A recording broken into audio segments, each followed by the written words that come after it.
Today we're going to talk about a topic that is not so fun, but I think that we've all probably been there in one way or another, and that is toxic relationships.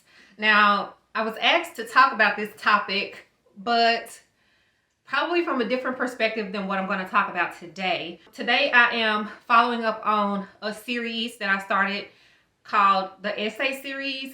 I found a collection of essays that I wrote back in 2018 that I'm going to share with you. And I'm going to give my perspective on these topics now and see if there's anything or any opinions that I had then that I would change. So let's get into it.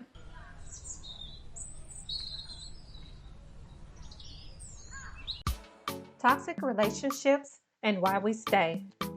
What's the first thing you think about when you hear the phrase toxic relationship? Do you think about yourself and your own experiences, or do you think about someone else's experience? Maybe both. We all either know someone or are someone who has been in a toxic relationship. If you can't think of anyone, you're probably the poison. When I think about my own experiences, I can see several different relationships that I have participated in that were toxic. It took me way too long to figure it out and even longer to get away. Why is that? The mind, body, and spirit may all be screaming, run for your life, and yet we still stay. Well, I've had some time to process this within myself, and I have a few ideas. I don't know where this is going. I haven't read this in like 4 years, so let's see. Toxic relationship manipulations. Think about intimate relationships, work, and friendships. When I think back, I can recall at least one example of each in which I have chosen to participate and remain in well beyond the point of reason. There are a few things they all have in common. There was always some form of manipulation.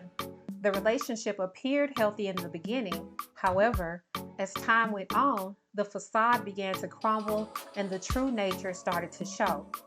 I call this the representative effect. This is when a person puts their best foot forward. They only want you to see the version of themselves that they choose to reveal while keeping their true motives and nature hidden until they have you hooked. They show you their representative rather than their true selves. The next form of manipulation is called the turnabout. Toxic relationships have a way of turning problems around and making them your fault, even if you're not to blame. This is how the representative keeps up the facade. As cracks start to show in the mask, they must divert attention away from themselves, lest you see the thing lurking behind. They will twist any situation in their favor and make you believe you did something wrong and they are the victim. You may start to think you are crazy because they can be very convincing. We call that gaslighting. Now, I've heard some people use that term incorrectly, but gaslighting is when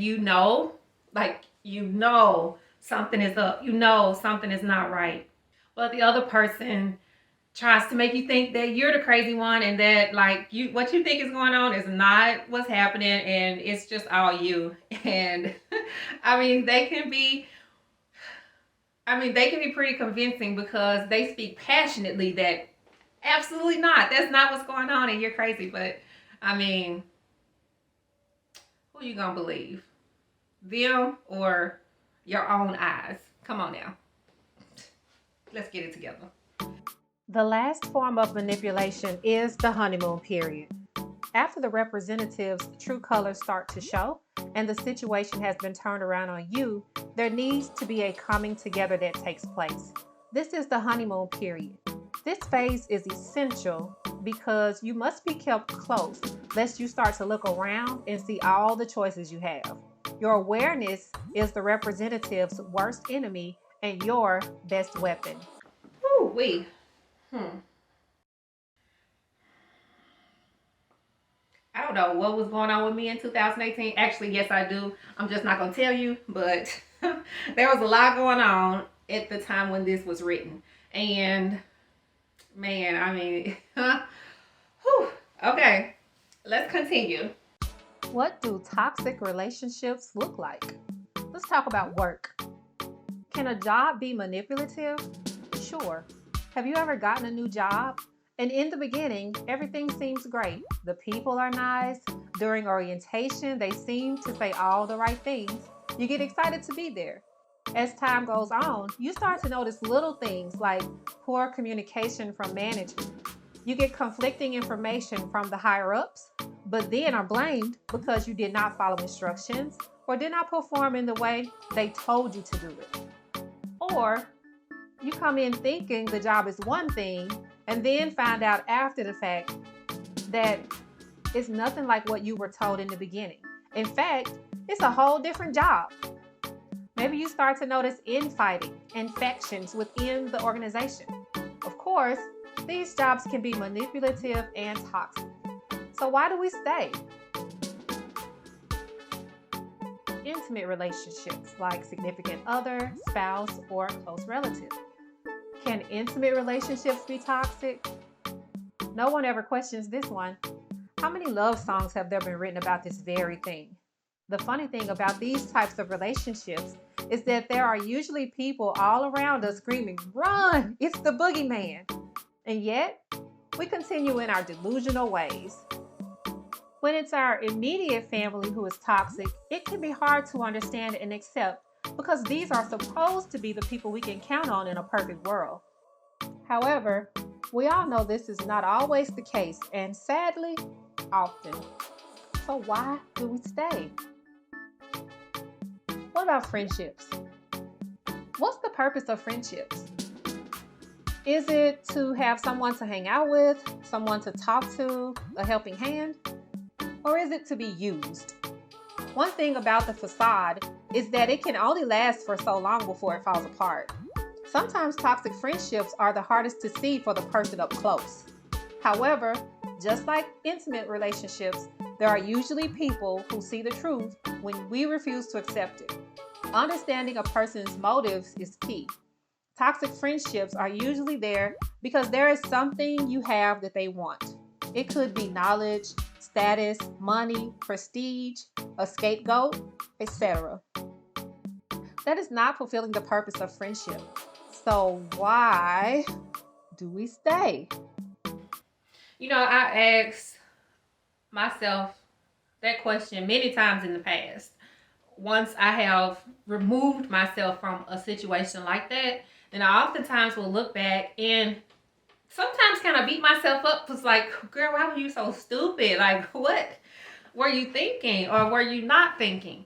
And what I have learned is that that's not really helpful. I mean, we go through stuff and smart people will learn from past mistakes and we try to figure out what's the lesson in this situation because I don't believe we go through things for no reason. If there is no other reason, then maybe the lesson is that you need to learn something so that you can do better in the future. And so beating yourself up or putting yourself down because you were in that type of a situation is not going to help anything moving forward. So I would put more energy into trying to learn and then trying to make better choices in the future. It's not your fault that some people are just like horrible people. I mean, that's just the reality. So don't be too hard on yourself. Why we stay?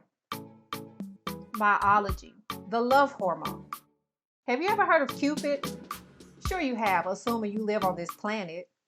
Cupid flies around and shoots people with an arrow, a magic arrow. What's magic about it? It's dipped in the love hormone, oxytocin. It's a real thing. When we make physical contact with other humans, it is released. It causes us to feel connections and bonds to people. The strength of the connection is related to the type and intensity of the contact. Hug for 2 minutes and it's there. Kiss and here it comes. There are 2 even more powerful human connections that cause oxytocin to amplify. The only human connection stronger than sex is childbirth, and there are massive amounts of this stuff released then. But what if you are bonding to a toxic person? Have you heard the two shall become one flesh? Yep, that's in the Bible. And that is what happens during sexual relationships. The Bible ordains sex within a marital relationship. In fact, it is strongly encouraged to occur regularly and to the pleasure of both parties. But why only in marriage? Because of this bonding effect. One of my brilliant sisters put it this way, if I may paraphrase. Think of a piece of clothing, something with a seam. If you wanted to take that item of clothing apart section by section, you would have to rip the seams apart. Sexual relationships are like that. Because we have been joined as one, before you can separate, there must be a ripping apart. This is why you feel like a grape that's been run over by a truck. Oxytocin has the power to override our good sense. I mean, if that ain't the truth. Social, familial examples. Our first teacher is our family. I use the term family loosely because family doesn't always share the same blood. If we have seen other examples of people tolerating toxicity, we are more likely to do the same. We learn from an early age by observing, trial and error, and direct instruction. What have you been taught about intimate relationships, work relationships, and friendships? Think about it and ask yourself, number one, have I seen this before? And number two, when I saw this in the past, how did that person handle it? If you tend to gravitate toward toxic relationships, you probably have had multiple examples of people dealing poorly with their own toxic jobs, friends, and partners. Sadly, some people have never had an example of how to deal positively in these situations. They have only negative examples to pull from. Even for those who have positive examples, there's another thing to battle, and that's our own mind.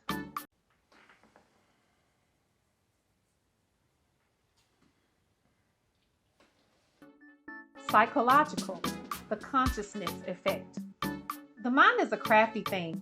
It can convince us of anything.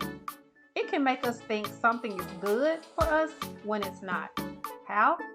The mind and body like for things to stay the same. Homeostasis is the mind and body's idea of survival. What if homeostasis is the thing that's hurting us? Homeostasis means things stay the same. Whatever it was yesterday, that's what I want it to be today.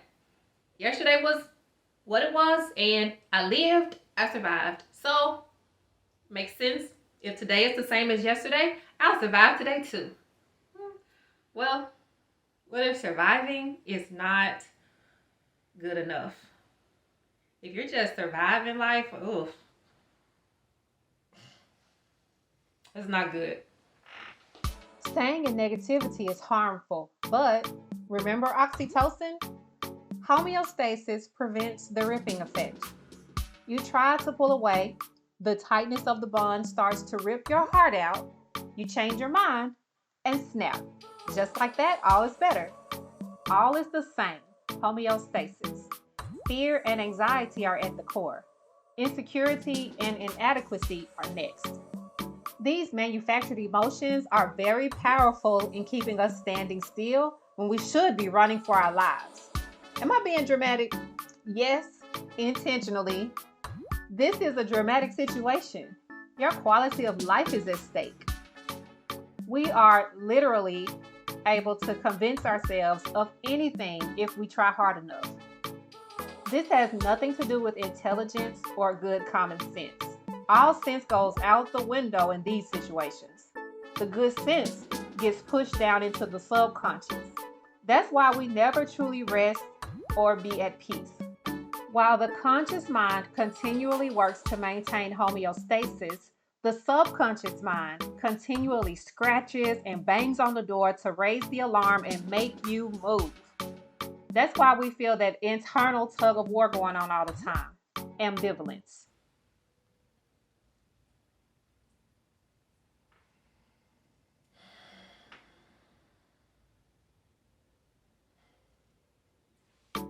Is all hope lost? Of course not. I'm not that dramatic. There will always come a time when good sense wins out. A time will come when all will be revealed. Well, maybe not all, but enough so that you can become unstuck. Eventually, the representative's facade will crack and crumble, causing the bond to weaken, so that maintaining homeostasis is far more painful than the ripping apart. But does it have to come to this? It does not. You can choose to behave differently. You do not have to stay in a bad situation. There is always a way out if you choose to take it. And make no mistake about it. If you are in a toxic relationship, it is by choice. People will treat you the way you allow them to treat you. Remember that ripping effect? Well, the other side of that is healing. Don't be afraid of the rip, because that part, the painful part, is only for a little while. The longer you stay, the stronger the bond will be, the harder to pull away. You get the picture. I say it's better to rip your own heart out than someone else rip it out of you. Okay, that was a bit dramatic, but you get the point, right? I mean, that was a bit much. Conclusion. Toxic relationships form based on some type of manipulation. The representative gets us hooked, and then our mind and body take over to convince us to stay put. Resistance is painful and difficult because every part of us wants things to stay the same. But all is not lost. We are far more powerful than we know.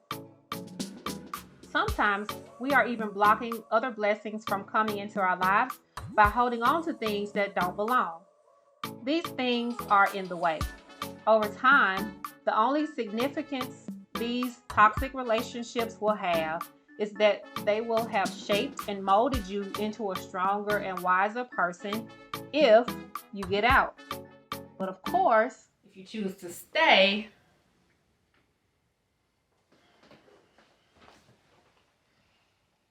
well, okay, so that's the essay I wrote a few years ago. At the time, I had just exited one of these toxic relationships. I was kind of in a healing stage at the time. And so, at the time, I was kind of writing this essay.